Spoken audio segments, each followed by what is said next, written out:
He just gave us the wash machine. That cements the deal. Is this right? I can't bear it, I'm telling you. It's my mother's house in my mother's name, and you can't beat mother at mother's game, because she likes the people who I don't like.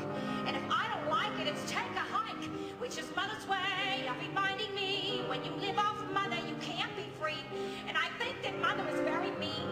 And this latest thing with this wash machine, the one Jerry brought, don't be too surprised if the guy moves in and I'm pulverized, because I'll be damned if I'm going to waste my time washing clothes in a goddamn machine. I feel very strongly about mementos. Memorabilia, I guess you call it. Around the world is what I call my wall of special things. Around the world with rose bouquets I dried and tied on strings. A silver mask from a masquerade. Around and round I twirl. You tack them up so you can twirl around the world.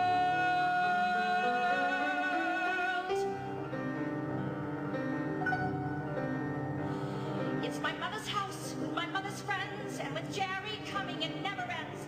It's the same old story as George Gould Strong. Not in 20 years did we get along, though I do feel bad for the way he died in a 2-bit flea bag, a suicide. It was mother's money, the Bouvier's, and if mother spent it in crazy ways, no one else took care of her, only me.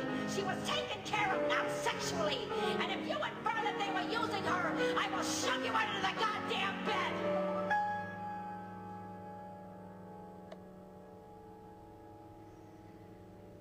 Around the world with stones and shells, the nicest one I lost. Around the world without a boat, on just a quote from Frost.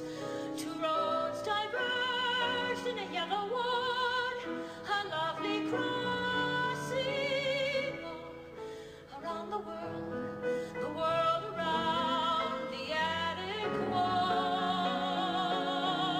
Around the world there isn't room for every special thing. Around the world you choose a few to make the music sing. A silver mask from a masquerade. Around and round I twirl. You tack them up so when you go, the world will be the one you know. A bird cage I plan to hang, I'll get to that someday. A bird cage for a bird who flew away.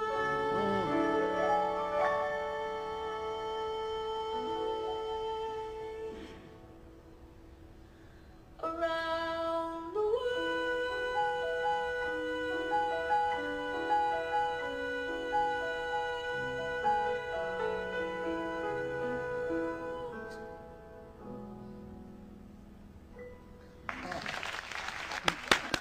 Beautiful! Encore!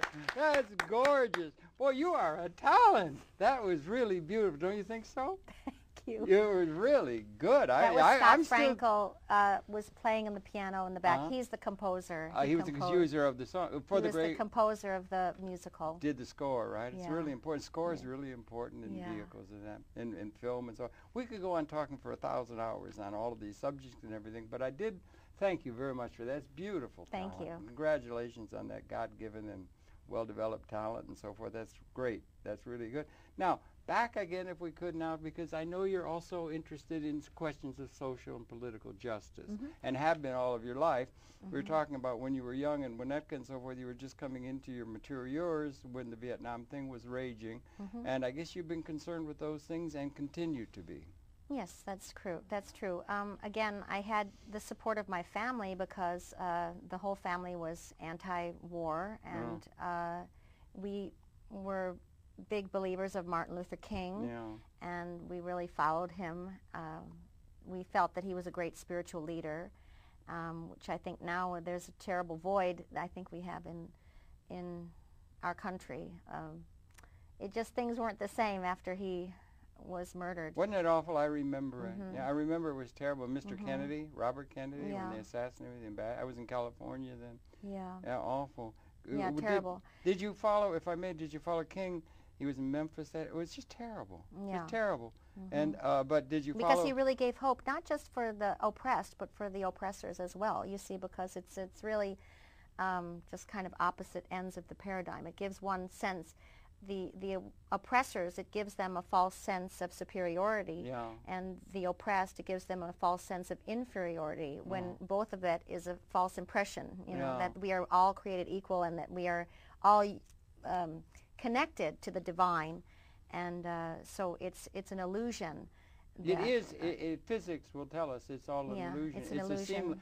Reality is a seamless web, and everything is interconnected. It's one thing. The Vedics have been telling us that for a long time, but it seems not to be picked up by a lot of our political and business leaders. Well, I think that's just really what's really put forth in our society, is that we're separate from God and that we're separate from one another, and so that's where I think he gave us hope that that we could work with the universe, because the universe bends towards justice. And I think that that's really what the case is with 9/11 as well. The universe bends towards justice. Toward justice. Is that a quote from somewhere? I wonder. I don't know. It was a quote from A Testament of Hope, which is you know, this very thick book of Martin Luther King's on his writings and essays. And he said, so we have the support of the universe. And I think in terms of 9/11, we have the support of the universe. We can look to the universe for the laws of the universe to find the truth. And you know, the laws of physics, the laws of mathematics, the laws of engineering, the laws of chemistry, the laws of logic, hope you're right. Reasoning, critical thinking. Critical thinking would be good if there was some of it more being done in some of our Well, I think it all begins roles. with the, but it has to begin with the individual, you know, and each individual has to, you know, strive for consciousness and get off the fence, really, because you do come to that point. There was a precipice where, when I decided and sort of agonized over it, whether to come out publicly about my feelings about 9/11 and my beliefs about 9/11. Oh, that's more recent now, Yeah, that was in this past year. You know, you just sort of, you stand on this precipice of silence or action, and I think that it's really, action is accompanied by faith. Silence is accompanied by fear. And so if you want to stay with fear, then you stay silent. And if you want to take that leap of faith, then you leap into action. And I think that's really important. Really, it's our only hope to save the Republic, because it's in a very, very, very, it's a spiritual winter that we're living in right now. And I had the great fortune of being down at Ground Zero yesterday for 9/11. And it's really with Alex Jones. With Alex Jones, he couldn't be in better company. He's really terrific. You want somebody to go and shake things up, Alex will. He's like a Billy Sunday, you know, in a way. Just like one of those fire and brimstone preachers, which is very exciting to witness and be a part of. Yeah, and all those loose change guys and everything. Yeah, 9/11 truth things. Yeah, on Sunday I performed at Webster Hall. It was a fundraiser for the first responders. And and Alex was premiering his film Endgame there. So. Endgame, yeah, okay. Yeah, which he's just finished that.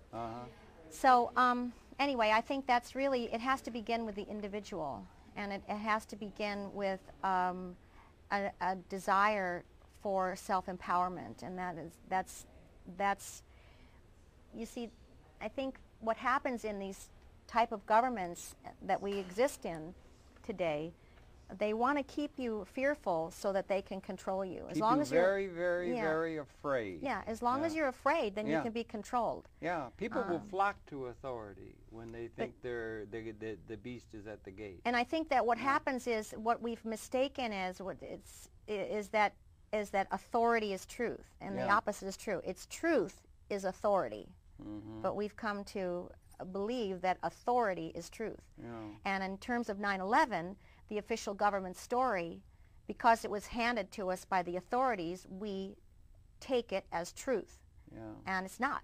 People tend to want to accept authority, I think, you know. Well, because it's easier than thinking for yourself, because to think for yourself, to have consciousness, there's a responsibility and there's a burden of when you have consciousness. Yeah. And there's a responsibility that we all have in self-empowerment. Yeah. Oh, okay. That takes responsibility. Yeah. And with freedom, there comes a responsibility. Well, Eric Fromm would say a lot of the things people would be most fearful of is freedom. He's in the sane society that the norms of the society are not necessarily sane.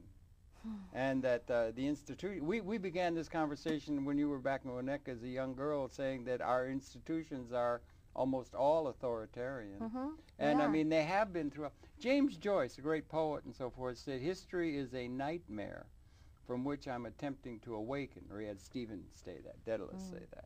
And if you look back through history, our sages, Buddha, Jesus, Muhammad, our sages, our spiritual leaders have all told us to, among other things, take care of the least among you, that sort of thing. It's been roundly ignored by the various power cliques that have taken control over the state of the human society throughout most all of history. He who is greatest among you is servant to you all.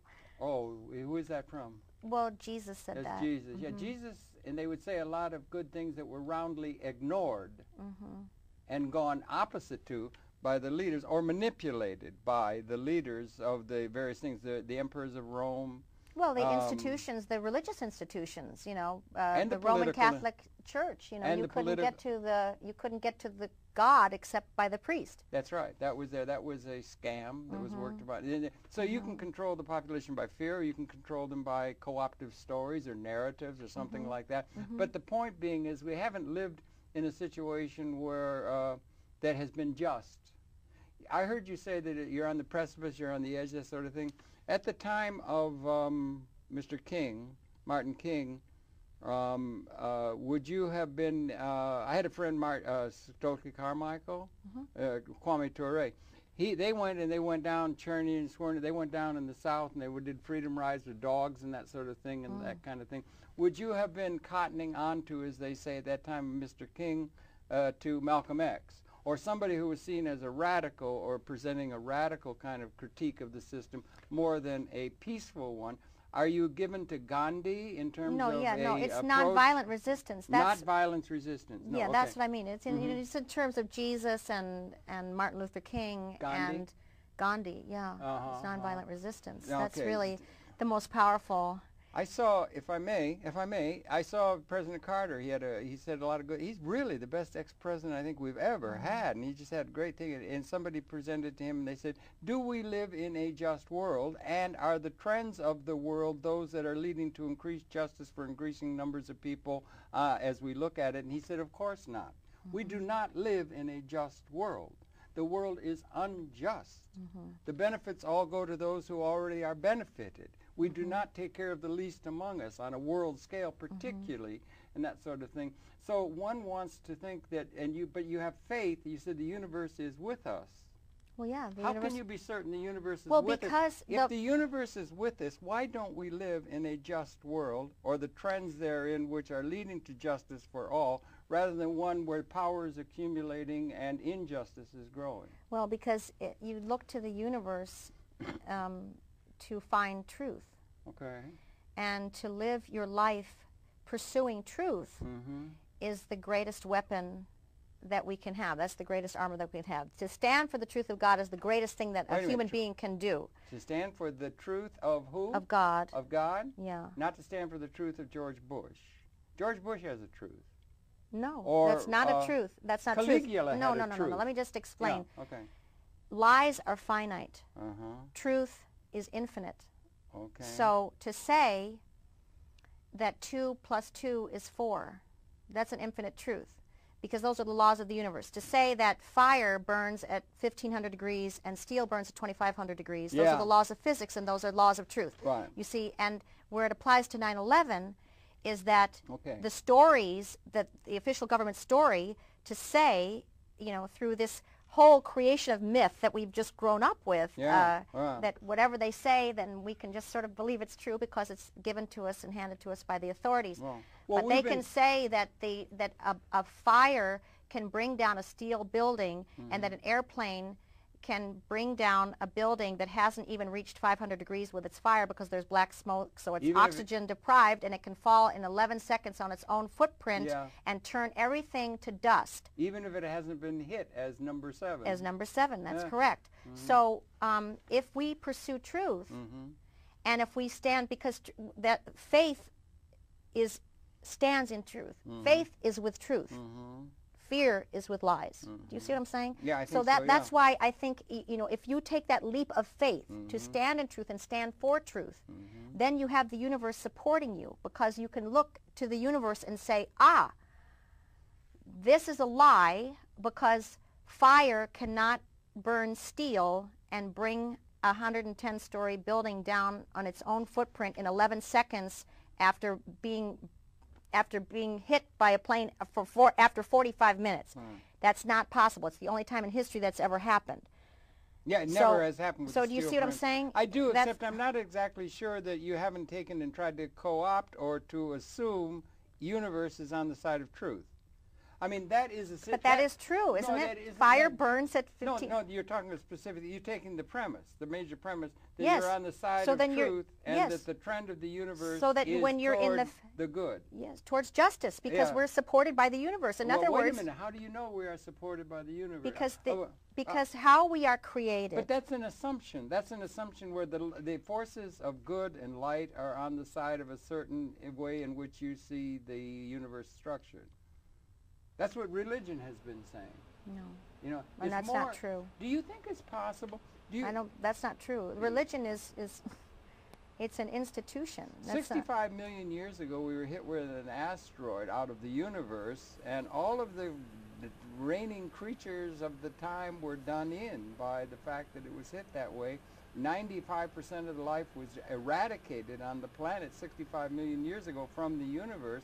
The dinosaurs were destroyed and made way for the mammalian line to come up, us and so forth. And we're now at a point where we have weapon systems of our own making that, if they're to be unleashed, will mean at the very least the end of the whole human species.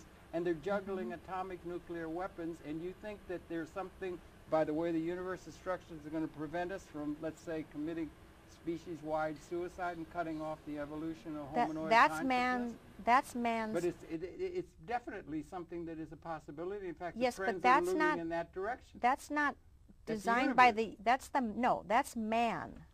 Well, That is no. man's inhumanity to man. That is Right.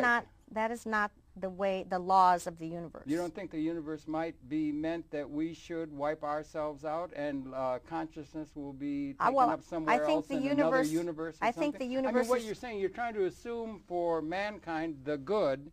the The universe universe is good. is benignly premise. indifferent. Oh, wait, benignly indifferent is different than containing truth and justice than the way No. of the universe. as No, you said. in other words, what There's we nothing says that we have to be what the we light of choose. good. Yeah. No, what we that's our, you know, our free will.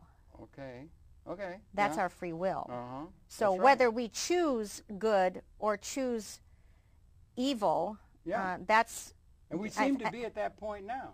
Now, choose, we could choose something like, it would be on the order of, it might be, let's say, we've not been able, 200,000 years Homo sapiens been here on this planet, and we're now at a point, after 200,000 years, grinding up Mount Sisyphus, learning, and, you know, injustice, all that, it would, like, we finally got to the point where we finally, hitting each other on the head with clubs and doing all the kinds of things while we're talking truth and justice and everything, with not justice. It hasn't been just. It's been a slave system throughout most of the time and that sort of thing. And we've now got to the point where we've got such technological systems that we now have the capability, which we didn't have as recently as the Second World War, to destroy with the weapons set off by one person, setting off a chain reaction thing that would happen that would destroy, apparently from modeling, the whole species. Well, how And much of the life. How are you connecting this to how the universe bends towards justice? I'm not saying that it necessarily, that's a definite thing that is still on the cards of something You're that talking is about possible. the insanity of mankind. Yeah. That's not the universe. Okay. You're saying because outside on the other side we'll be protected from that Huh? The other side would be within. I never said we'd be protected. Oh, so That's that's a we have a definite- choice. there's We an have a opening- choice. No, there's an because- opening on the possibility No, that yeah. we're going to destroy mankind. Absolutely. Okay, good. That's what I'm Oh, saying. yeah. And there's nothing. But that's there- not the universe. No, That's but there's, man. No, but there's nothing in the universe that says that you said that. Okay, okay, good. Yeah. Okay, so we Yeah. might. Yeah, sure, Yeah, we we might. might, That's yeah. our. That's seems like where we're headed. Yeah. And But then there you would see, be that's why I'm saying Yeah. it's the individual. It begins with the individual. You look at somebody like Gandhi. Yeah. Look at what he achieved Yeah. without a bullet being fired. Well, it was a strategic thing on his Look part. at what Martin Luther King was able to achieve Yeah. without a bullet being fired. I'm not saying that the bullets weren't fired on them, but what Yeah. they did was non-violent resistance. It's Yeah. awesome. Mm-hmm. It's absolutely awesome. And so that's what, that's where our free will comes in, and that's where we choose faith or we choose fear. Mm-hmm. And that's what I was saying. We can look to the universe to find truth through Well, the laws of the universe. Uh-huh. So that when it comes to Yeah. 9/11 Yeah. and the official government story is telling us Mm-hmm. that Flight 93 vanished. Yeah. Yeah.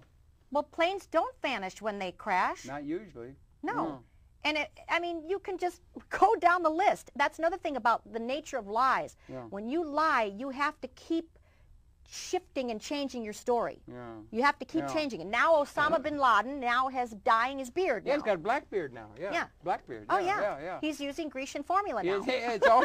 It's just For men only. It is That's like what he's theater doing. of the yeah. absurd, isn't That's it? what I Yeah, mean. But yeah. I'm telling you, this is what I mean. So when you lie, you have to keep morphing it. But truth is always truth. Uh-huh. It always was and always will be. It's infinite. You're talking about generalized scientific principles and things like you can't melt steel at a certain thing. Yeah. All those kind of things. There's laws of physics and Yeah. so forth. Yeah. Yeah, you don't have to like switch. Oh, wait a minute. No, fire burns. Now it burns at 1800 degrees. I mean, that's always been what fire burns at. And things change through time, don't they? I mean, it gets to the point where, because on the adverse side of that destructive scenario, it may be we're on the verge of what would really we need a Frederick Douglass. If we live in an institute where all the institutions are authoritarian, people have to do all kinds of things they don't want to do in order to be able to eat and things like that. No, And they don't. And we have a capability of providing for everybody and the ecology in a liberated context that we haven't had out of history. Just like we haven't had the ability to destroy everything out of history, we were protected like gestating, and we're coming into a new relationship, and we don't have systems that let us do in terms of Yes, but liberating the whole of the human society. that's why it has to start with the individual. Jesus Okay. said, Uh-huh. "You will do greater things than me." Uh-huh. So you can't think about, you have to start with yourself. Okay, you do And think you have that, to huh? start with absolutely. Okay, What okay. else do you have? You Yeah, only have yeah. yourself. Existential, That's right. yeah. You Well, know, you you're in a have to social begin context, with yeah. yourself. Yeah, uh-huh. And you have to make an absolute conscious choice of living your life by faith, which is also a companion. That's where love comes into that. Yeah, You see, yeah. or fear, which is hatred, anger, destruction. It's all those finite things. Uh-huh, uh-huh. So where are you going to live? Yeah. And how are you going to live your life? Oh. And are you going to be great? Because, you know, what Jesus said, who he who is greatest among you is servant to you all. So how do you want to be great? Yeah, that's a good line. Yeah, that's good. That's good. Because yeah, to be, to have, you can think Uh-huh. that greatness means all the riches in the world Yeah. and all the fame and all the power and take over the world. But Yeah. that's a Faustian bargain. Yes, it is. That's yeah. a Faustian bargain that is, Yeah. Eternal agony and Yeah. suffering and Yeah. hell. Are you optimistic for the human prospect? Yes. You are. Yes. You think we're going to make it. Do you see this that I was saying is where we have a capability to destroy the species? You can Yeah. recognize that. We Oh, couldn't sure. do it in the Second World War. Even time of Korea, we couldn't do it. Somebody would have survived. Now it's different. Yeah. And on the But other you know side, what? do you see the other side of that technological thing? Yeah. A technological Because that you know we what's- could have liberation from authoritarian institutions that we've inherited, and Yes. liberation may be in the wind in the kind of way that is almost like coming to a whole new relationship Well, with the cosmos. then we come back We're to awakening truth. to a We new come way back in universe. to the truth, because the Yeah. truth will Set you free. Yeah, I know. And We'll free be is there. liberation, And isn't yeah, it? yeah, for all. It's for the all. It's like the bodhisattva will do. A bodhisattva can be liberated to a new level of consciousness, but he comes back to make sure that everybody is liberated instead of all those wealthy and good people trying to run through the gate. It will be a collective liberation of the whole of the system, and we are paying very little attention to the least among us now in terms of our institutional structuring or allowing our capability to serve the needs of everyone, including the ecology. We don't have a system or a vision in place that is worthy of being ascribed to now. But you see, that's the challenge. Exactly, that's Okay, the challenge, good. and that's why it has to come through the individual. Again, you keep coming back to the individual. Yeah, Okay, right. That's our responsibility. We have to start with ourselves. Okay, now we you know, have... you can sit there and rail against an institution and Yeah. and then nothing changes. Yeah, It okay. only the shift in the paradigm has to come from how you see it and how the individual sees Well, that's it. one way of seeing things. I mean, Sad. but it's like, you know, it's like that story about when Jesus, I mean, when, not Jesus, the opposite. When Hitler died and went to heaven, you What know, happened? and he starts goose-stepping around and giving people orders, and everybody looks at him and says, beat it. Because that's what I mean. You know, we give people as much power, people have as much power as we give them. And that's why I think that, again, to have truth to power, Yeah. truth is is so much more powerful than any nuclear weapon, than all the nuclear weapons in the world. Hope you're right, darling. I really do. I'm not just telling you science. I'm not giving you anything that's down the like, rabbit hole. Yeah. Yeah, right. Because again, quantum physics. again, that is destruction, and nuclear weapons is finite. Yeah. Even our lives in the corporal, you know, is finite. Yeah. But truth is always, it's the alpha and omega. It always was and always will Well, be. I hope we're getting so to it's the where do main- we want to stand? Where do we want to live? Where do we want, where do we get off the fence, you see? Okay. This is the time for us to jump off the fence. Get off the fence. And this is the most exciting time to be alive. I'm sorry, we could talk for about Absolutely. 15 hours easy. it up? We got to Is do time more. up Yeah, now? time's up. Thank you for coming in. Thank you so much. Your pleasure to have her perceptions. I'll tell you, it's really, really, Christine Ebersole, a major talent and a major political force. Thank you for all your very, very, very, very, very well-led life, and particularly you. for coming in and participating in the conversation now. Your pleasure to have her perception. Invite you to tune in. We'll come back again tomorrow. Tune in then, please. And one more time, thanks a lot for everything. Thank you. We'll be coming back tomorrow. So, I mean, it gets to be a big subject, and we have to pick it up on another occasion and so forth, but thanks a lot. Thank you. This is the most exciting possible time to be alive. You could have lived in the 6th century, and it took years and decades to invent a tack. A revolution comes over the transom every day now. That idea of individual, though, you know, I mean, it's like a thing where you got to get, you know how many cells there are in a human organism? 100 trillion. And they all matter. And they're all over.